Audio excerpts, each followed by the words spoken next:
Is the rift between Prince William and Prince Harry now at a point of no return? Growing up together in the royal family seems like it would have bonded them for life, but in truth their relationship has gotten more and more strained in recent years. Today the sons of King Charles III and the late Princess Diana are more divided than ever. In his shocking new memoir called Spare, Harry does not hold back when it comes to exposing his older brother. He's brought out a host of fresh allegations against him, which seems like it's ruined their relationship beyond repair. So let's take a look at the latest revelations and the top 10 reasons why Prince William and Prince Harry will never forgive each other. Number 10. The complaints. In his highly anticipated autobiography Spare, Prince Harry recounts what he says was a physical attack by his brother, and it was all because of his marriage to Meghan Markle. Describing the fight which broke out at his London home in 2019, Harry claims that William called his wife difficult, rude, and abrasive, which Harry says was just parroting of the press narrative about her. Apparently William wanted to talk about the whole rolling catastrophe of their relationship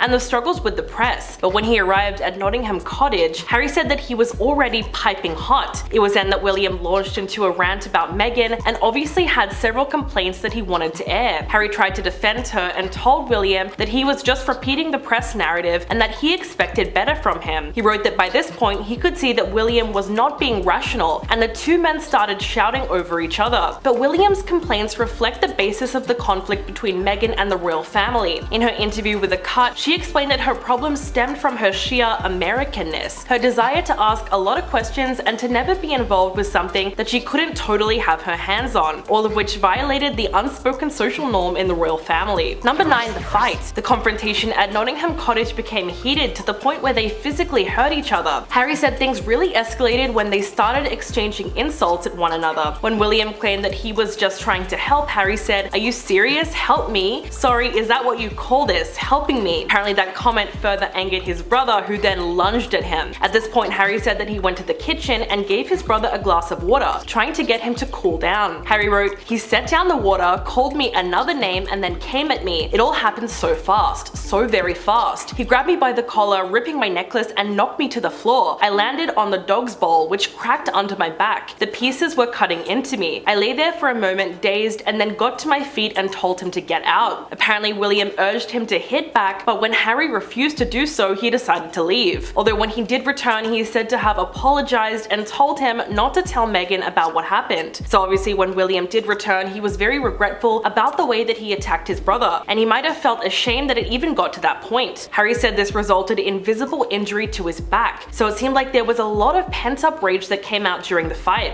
Number 8. The spare. Something else that played a big role in the deterioration of their relationship was the fact that Harry was never considered on the same level of importance as William when it came to their roles in the royal family. The book's title comes from an old saying in royal and aristocratic circles that a first son is an heir to titles, power, and fortune, and a second son is therefore a spare if anything should happen to the firstborn. This is a conflict that is at the heart of the book. Because of the line of succession to the British throne, William has spent his whole life as an heir, while Harry has always been referred to as the spare, and this has clearly had an effect on him over the years, which is part of the reason why he came to deeply resent his older brother. We can see this through the various chapters on his childhood, his schooling, his career as a royal and in the British Army, as well as his relationship with his parents and his brother. Early on in the book, Harry recounts the story of how his father, King Charles, supposedly said to his mother, the late Princess Diana, on the day of his birth, "Wonderful, now you've given me an heir and a spare. My work is done."